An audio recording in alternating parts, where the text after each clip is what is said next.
That night, Chike woke to the sound of the wind rattling his window. When he looked outside, his heart froze. Adaeze was standing in the yard, wearing the same red nightgown she always wore. She wasn't moving, not even blinking. But her shadow on the ground, it was swaying from side to side, like it was alive. They say marriage reveals things you can never know while courting. For me, it was a secret I was never prepared to carry. My name is Chike, and for the first 2 years of my marriage to Adaeze, life was simple. We lived in a quiet compound in Enugu, where evenings were filled with laughter from neighbors and the smell of roasted corn along the dusty streets. Adaeze was everything a man could ask for, gentle, respectful, and strikingly beautiful. But then, I noticed it. Every night, just as the clock struck midnight, Adaeze would rise from our bed without a word. Her eyes would not meet mine, her lips would not speak, and her steps were slow but deliberate. She would open the wooden wardrobe by the corner, take out one particular garment, a red nightgown, and slip into it. At first, I thought little of it. Perhaps it was just her favorite gown, or maybe she liked the color red. But the more I watched, the more unsettled I became. She never wore it during the day. She never explained why. And most chilling of all, she never seemed awake when she put it on. One night, unable to resist, I whispered her name. Adaeze. She froze mid-motion, her head turning ever so slightly towards me. But her eyes, those familiar brown eyes, looked empty, glazed over like she was staring into another world. That was the moment I knew, whatever this was, it was no ordinary habit. Something was wrong, deeply wrong, and it all began with the red gown. The night after I called her name, Adaeze moved differently. She didn't just wear the gown and lie back down. This time, she opened the door and stepped outside. I followed, quietly. The compound was silent, the kind of silence that makes you feel your heartbeat is too loud.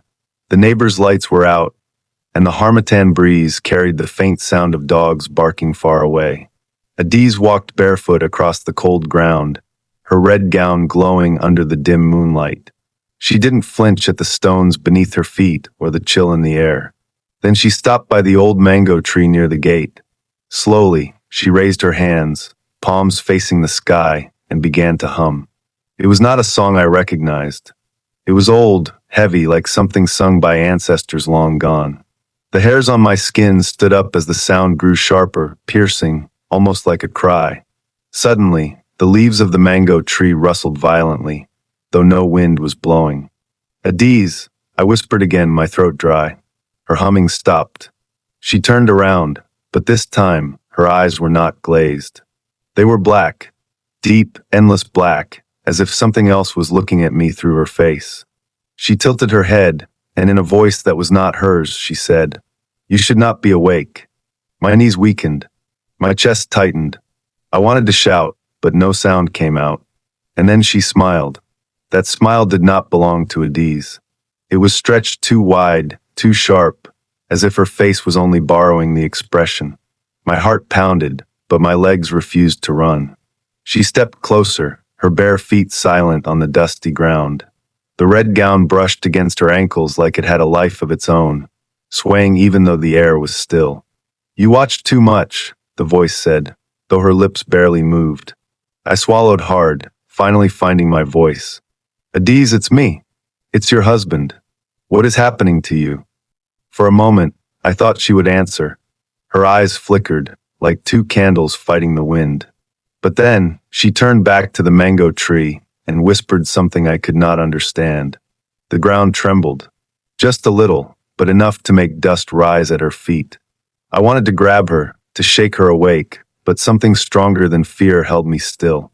Then she stopped, lowered her hands, and walked back to the house as if nothing had happened. By the time she lay down on the bed, her breathing was steady, her eyes closed, fast asleep, like she had never left at all. I stood there in the doorway, shivering, because for the first time, I was sure of one thing. Whatever wore that red gown at midnight was not my wife. At sunrise, I expected to see some sign of the night before. Maybe a scratch on her foot from walking barefoot, maybe a trace of dust on her gown. But Adaeze woke up as though nothing had happened. "Good morning, my husband," she said softly, smiling the way she always did. Her eyes were warm again, the same brown eyes that had first drawn me to her. I wanted to ask her about the red gown, about the humming, about the black eyes that were not hers. But when I opened my mouth, the words refused to come. Instead, I forced a weak smile and said, "Good morning." All day, she moved around the house normally, cooking, sweeping, even laughing with the neighbors' children. No trace of the woman I had seen under the mango tree. But I noticed one thing. The red gown was no longer in the wardrobe. I searched when she wasn't looking, lifting folded wrappers, shifting dresses, even checking the box at the bottom of the cupboard. Nothing. That night, my heart raced as the clock neared midnight. I pretended to sleep, my eyes half closed, my body stiff. When the hands of the wall clock touched 12, Adaeze stirred. But this time, she didn't go to the wardrobe. She didn't even stand up. She sat up in bed, and the red gown was already on her. Her back was turned to me. Slowly, she began to hum again. And as I listened, I realized the sound wasn't just coming from her lips. It was coming from the walls of the room. The humming that filled our room that night was not just a sound. It was a language. The walls seemed to breathe with it, carrying echoes I could not understand, like the voices of old women speaking from deep inside the mud bricks. I pressed my hand against the wall, and my blood ran cold. The vibrations were real. The walls were alive. Adaeze rocked back and forth on the bed, her voice rising, her body swaying as if in a trance. I wanted to wake her, to pull her out of whatever force had her bound, but when I tried to touch her shoulder, my hand burned. Not like fire, but like ice so sharp it cut into my skin. I pulled back quickly, staring at the faint white mark on my palm. Then Adaeze's humming stopped. She turned her head slowly, her face half hidden by the darkness of the room. Her eyes glowed faintly, not black this time, not brown, but red, like embers buried under ash. And she spoke in a tongue I had only heard old villagers use when invoking spirits during festivals. A language my grandmother once called the tongue of the river people. The words made my chest heavy. I could not breathe. Then, in a voice that was hers and not hers, she said, "Chike, you should have asked before you married me." The air in the room dropped cold. I wanted to scream, but my mouth refused to open. The next morning, Adaeze woke up smiling, as though nothing had happened. She served me hot yam porridge and asked if I had slept well. I stared at her, trying to see any trace of the red glow in her eyes from the night before, but they were normal again. I forced a nod. Yes, I slept, but my hands still carried the faint white mark from when I tried to touch her. That day, I could not sit still. The words she had spoken, "You should have asked before you married me," burned in my mind. What did she mean? Asked who? By evening, I walked down to the small shop at the edge of the compound, where an old woman named Mama Nkechi sold palm oil, gari, and herbs. She was the kind of woman people whispered about, said she knew things ordinary people shouldn't. As I bought a few items, she squinted at me. Then her eyes dropped to my hand. "Who touched you in the night?" she asked. I froze. "What do you mean?" She shook her head and spat on the ground. "Don't lie to me, son. That mark is not from this world. It is a warning." My throat went dry. "What kind of warning?" Mama Nkechi leaned closer, her voice a whisper. "The red gown. If you see it, never speak, never follow, and never touch. To break those rules is to call the dead to your door." My stomach clenched. I wanted to ask her more, but just then, a sudden gust of wind blew through the market, scattering leaves and dust. The woman's eyes widened, and she pressed the items into my hands. "Go home," she hissed. "Before she notices you've started asking questions." That night, Mama Nkechi's words echoed in my head. Never speak. Never follow. Never touch. I told myself I would obey. I would lie still, pretend to sleep, and let whatever happened pass until morning. But curiosity is a dangerous spirit. It gnaws at you until you give in. As the clock struck midnight, Adaeze sat up. The red gown clung to her body, as though it had been waiting inside her skin all along. She rose slowly, humming, her voice carrying that ancient rhythm again. I stayed frozen, my eyes half closed. But when she began to move toward the door, I remembered what Mama Nkechi said. Never follow. And yet, my legs carried me up. Quietly. Slowly. I followed her. She walked past the compound, down the narrow path that led toward the stream. The night was heavy, the air thick with the smell of damp earth. Crickets chirped, then fell silent as she passed. By the stream, she knelt and dipped her hands into the water. I watched, my chest tight, as the water glowed faintly red under her touch. Then I made the mistake. A branch cracked beneath my foot. Adaeze's head snapped around. Her eyes glowed again, deep red this time, brighter than before. "You followed," she whispered, her voice trembling with something between rage and sorrow. The water behind her began to ripple, though no stone had been thrown. And slowly, something started rising from the stream. The ripples grew wider as something rose from the stream. At first, I thought it was just the reflection of the moon breaking apart, but then I saw the outline. It was tall, taller than any man, with limbs too thin and long. Its body shimmered like water, yet clung to the shape of something human. The head was bent, the face hidden in the shadows, but I could feel its eyes burning into me. Adaeze did not look afraid. She spread her arms wide, the red gown trailing into the water like a bridge between her and the creature. Her voice dropped into a chant, words I could not understand, but they made the creature shiver as if obeying her. I wanted to run. My legs begged me to turn and flee. But my heart, foolish, stubborn, kept whispering, "That is your wife." The creature raised one long arm, dripping with water that glowed faintly red. Slowly it pointed at me. Adaeze turned her head, her red eyes softening for the briefest moment. For the first time since this horror began, her own voice broke through. "Chike, go home." Her lips trembled as if she was fighting something inside her. "If you love me, don't stand here. Don't watch."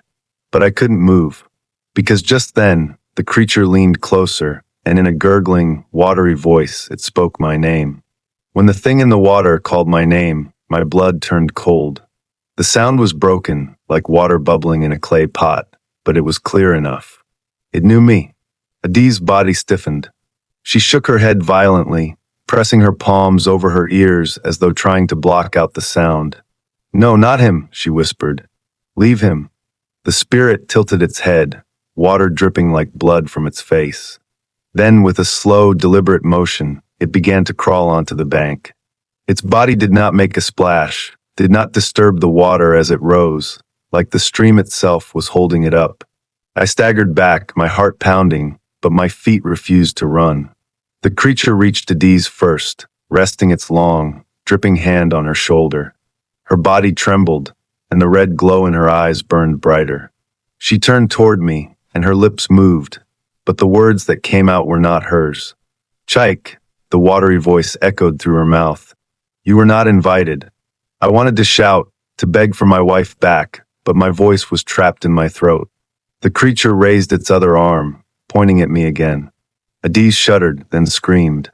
A sound so sharp it cut through the night and sent birds flying from the nearby trees. And just like that, everything went black. When I opened my eyes, I was lying on our bed. The morning sun streamed through the window, the air thick with the smell of firewood smoke from neighbors making breakfast. Adaeze lay beside me, breathing softly, her face calm as though she hadn't left the bed at all. The red gown? Gone. Had I dreamed it? Hallucinated? But then I looked at my feet. They were covered in damp mud, the kind only found by the stream.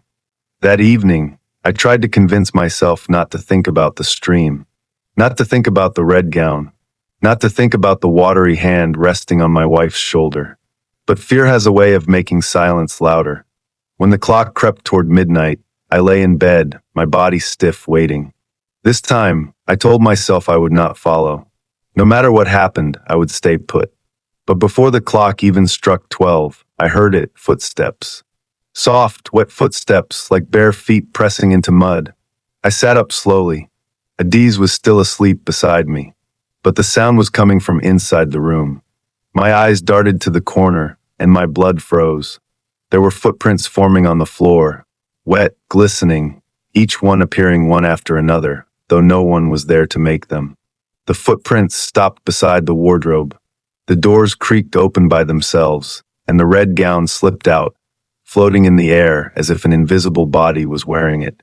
Adaeze gasped and shot upright, her eyes already glowing faint red. She didn't walk to the gown. No, the gown came to her.